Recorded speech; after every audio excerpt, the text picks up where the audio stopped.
Il-Ministru għall-Artijiet u l-Implementazzjoni tal-Programm Elettorali Stefan Zrinzo Zoppardi żar l-Awtorità tal-Artijiet fil-Berġa tal-Bavjera fil-Belt Valletta biex josserva mill-qrib il-proċess ta' skenjar u diġitalizzazzjoni tad-dokumenti amministrattivi u reġistrazzjonijiet tal-artijiet.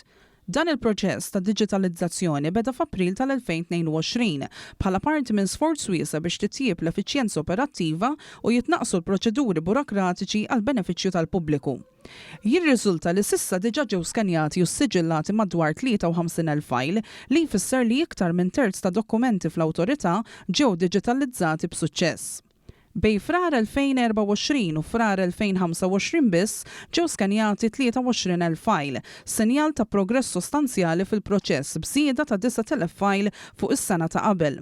Il-proċess ta' skanjar se jkompli għaddej fuq madwar 100,000 file ieħor li ħafna minnhom se jiġu skanjati biss għal skop ta' konservazzjoni ta' dokumenti u arkivjar aħjar.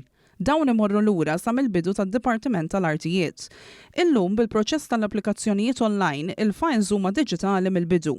Il-Ministru Zrinzo Zoppardi jenfasizza li l-Awtorità qed tkompli tinvesti sostanzjali f'sistemi teknoloġiċi aktar avvanzati li se jgħinu biex jitħaffef il-proċess u joffru servizz iktar effiċjenti, sigur u trasparenti. Bħala parti mill-proċess ta' digitalizzazzjoni tal-attività fil-Awtorità tal-Artijiet qed isir skenjar tal-files tal-Awtorità.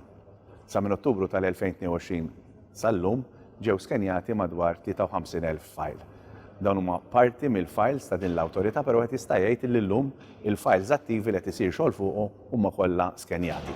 Dan huwa mezz ieħor kif nistgħu nżidu l-effiċjenza ta' din l-Awtorità u kif nistgħu nagħtu servizz dejjem aħjar permezz tal-Awtorità lil pubbliku ġenerali. Il-proċess ta' skenjar hu wieħed minn diversi inizjattivi li għandhom lan li jimmodernizzaw is-servizzi pubbliċi tal-pajjiż f'kull qasam tal-amministrazzjoni pubblika.